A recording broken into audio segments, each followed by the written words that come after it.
Welcome back to 90 Seconds Plus with Invercargill City Mayor Nobby Clark. So Nobby, I see on Saturday it looked like Ronald McDonald's devil's son turned up there, but it was actually you dressed up. It was when you turned up, and I did have a bit of an accident when the Karen's crappy old bike didn't work too well with the brakes on it. Yeah, well it could be, and I ended up falling off and spilling a whole lot of sweets everywhere, which is not helpful, but we gave away a lot. It was a good day, really good day, and I was really, really impressed with the multicultural aspect to it, the new communities that we've got within our community that are really engaged with it. Yeah, they really get involved, it's great. They do, yeah, the Filipinos, there's a whole list of them, and it was a really great day. Yeah, no, it was good fun. Yep. And the new route, of course, made a big difference. I think it's compacted up the city, because years before, Calvin Street would start getting a bit sort of spread out, whereas I think it was a lot tighter, and I think it really worked really well. Yeah. So now rates, it's getting up to, we're heading toward the rate season, or the pricing and costing. Yeah, so I can tell you some things about the rates. Yeah. I get a lot of feedback from people who are saying, oh, you're not mowing the lawns quick enough. Yeah. The grass is getting too long. When you do cut them, it looks a bit ugly. Well, I know it does, but we knew that last year. So this is the backdrop that people need to understand. The average rates in New Zealand for the 67 councils, we will be one of two, I think Whangarei's the other one, that will have rates below 10% this year. Yeah. So we worked really hard. We started off this debate several months ago up around about 25%. So most of the councils are between 12 and 25%. Yeah. So people need to understand what that actually means. Mm. So my average rates per year are, my own ones, are $3,000. Mm. If we have 9% going forward, those rates will end up not being 10 years of 9%. That doesn't make 90, it makes 130%. Yeah. So my rates in 10 years, if we stuck to 9%, would go from 3,000 a year to 7,000 a year. Oh. So that's 4,000 up, it more than doubles, because the increases compound. People need to understand that. It's really important that we keep on top of rates, because otherwise those on low incomes, those on part-time work, those who are on national super, will really struggle. Yeah. And it basically means that your weekly rates go, at the moment, my weekly rates are about $60 a week. Yeah. They'd go to $140. Mm.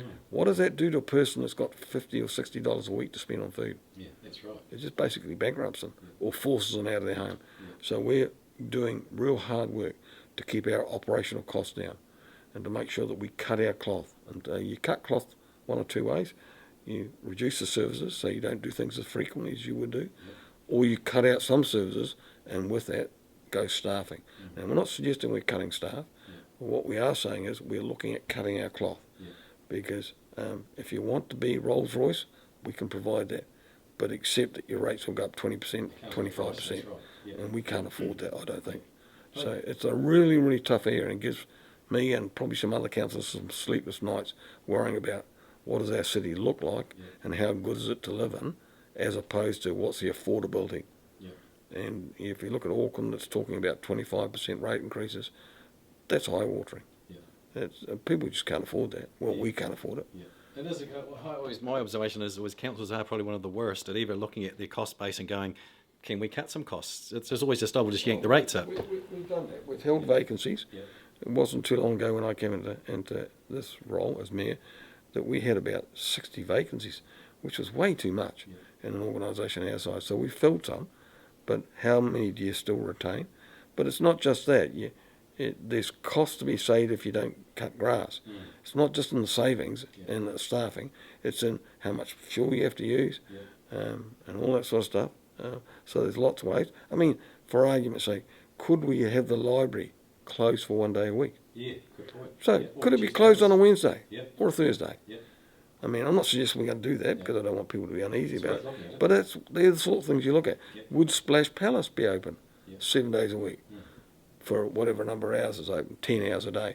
Could it be 8 hours a day? Yes. Could one day it be closed? Yeah. All right, people will moan that they can't train every day in the pool, but eventually you'll adjust. Yes. Because, we need to be thinking about what we spend and what we don't spend. Yeah. Because it's a user pay system. Definitely. Yep. Now, your taxes don't go up by that amount every year.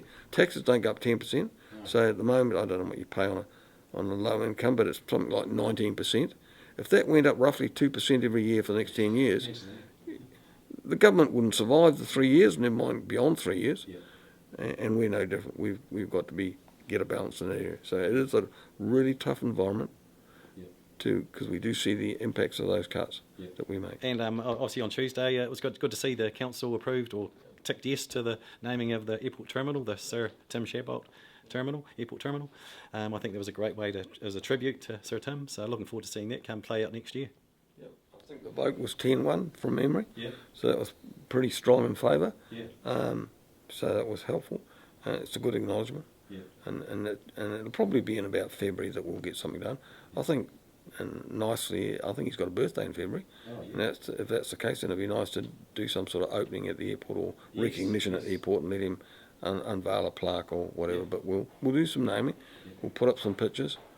So his profile will be there forever and a day. And I think that's a nice thing to do. I think it was too. Yeah. Well, there you go. That's 90 Seconds Plus with Invercargill City Mayor Nobby Clark. But well, you got it. Make sure you click. There's the Hospice Southland. Have got their raffle going on at the moment. It's drawn next year. $5 a ticket or 4 for $20. Until next week. See you later.